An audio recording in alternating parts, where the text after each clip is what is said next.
త్రిగుణాకారం త్రినేత్రయించ ప్రియాయుధం విజన్మ పాప సంహారం ఏకబిల్వం శివార్పణం అని చెప్పి ఈ బిల్వపత్రాన్ని శివుడికి అర్పిస్తుంది. ఈ బిల్వవృక్షం శివుడికి అత్యంత ప్రీతిపాత్రంగా మనం పూజిస్తూ ఉంటాం.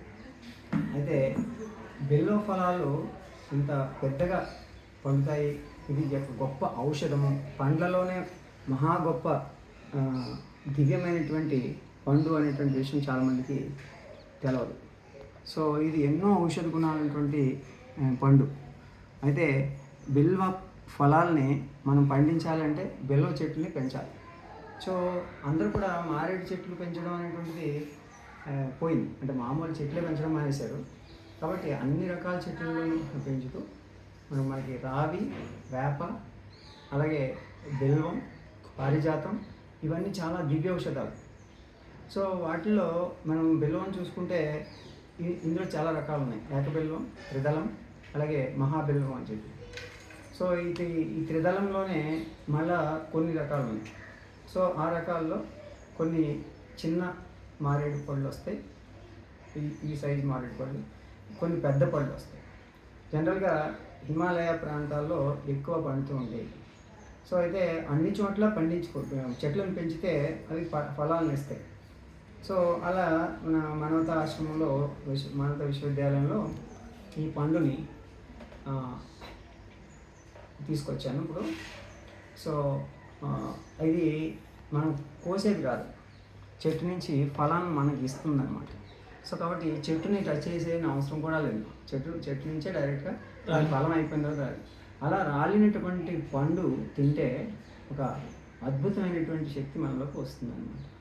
సో అయితే దీంట్లో గింజలను కూడా మనం ఉపయోగించి విత్తనాలను మనం చెట్లుగా పెంచుకోవచ్చు. సో చాలామంది నార్త్లో అయితే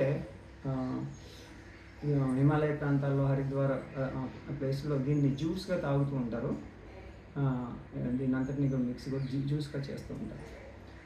సో ఈ ఫలాల్ని ఎక్కువగా పండించాలి. ప్రతి ఇంట్లోనూ కూడా బిల్వ ఫలాలు పెంచుకోవచ్చు. అది ప్రతి ఊర్లో కూడా ఎక్కువ మారేడు చెట్లు పెంచడం అనేటువంటి చేస్తే ఎంతో గొప్ప ఔషధం. బిల్వ పత్రి ఒకటే కాదు, ఈ ఫలాలు అన్నీ కూడా మనం వినాయకుడి పూజకి వాడుతూ ఉంటాం. బిల్వపత్రి, తర్వాత ఈ మారేడుకాయలు తీసుకొచ్చి పాలవేలు కట్టడం. కానీ చాలామందికి ఇది తింటారు అని తెలియదు. మారేడుకాయలు తెస్తారు, మళ్ళీ దానిలో పూజకి ఉపయోగించి అది కూడా ఒక పండే అనేటువంటి విషయం కాదు. వెలగ పండు, అలాగే మారేడు పండు చాలా అద్భుతమైనటువంటి పండు అన్నమాట. వెలగ కూడా చాలా పొట్టగా ఉన్నటువంటి డిసీజెస్ అన్నీ పోతాయి దానివల్ల. అంటే జీర్ణశక్తిని పెంచడం ఒకటి, అంటే దాంతోపాటు జీర్ణ వ్యవస్థను అంతటిని కూడా క్లియర్ చేసేస్తుంది. అది అంత గొప్ప ఔషధం వెలగపండు. అలాగే మారేడు పళ్ళను చూసినట్టయితే చాలా వ్యాధులకి, అంటే మనకి ఈ మధ్య వచ్చేటువంటి సమస్యలు అన్నీ కూడా డైజెస్టివ్ సిస్టమ్ అవ్వచ్చు, లేదంటే రెస్పిరేటరీ సిస్టమ్కి సంబంధించినట్టు ఆవేశము, దగ్గు, ఇలా అనేక రకాలైనటువంటి సమస్యలకు అన్నిటికీ కూడా ఉపయోగపడుతుంది అన్నమాట. మామూలుగా బిల్లు ఫలమే కాకుండా ఈ ఆకులు కషాయం బాగా వాడతాము. అవి డయాబెటిక్కి, తర్వాత ఈ కఫ వ్యాధులకి అన్నిటికీ అద్భుతంగా పనిచేసేటువంటి బిల్వ పత్రం అన్నమాట.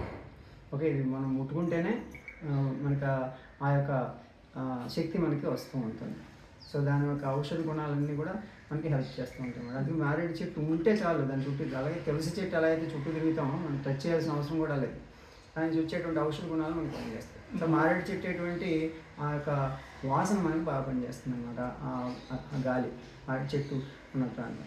సో కాబట్టి చెట్లను బాగా పెంచండి, ఔషధ గుణాలు ఉన్నటువంటి చెట్లని అన్ని చోట్ల పెంచండి, అన్ని గ్రామాల్లోనూ పెంచండి, చక్కగా ప్రతి ఇంట్లోనూ కూడా పెంచడానికి ప్రయత్నించండి. ఓం నమః శివాయ.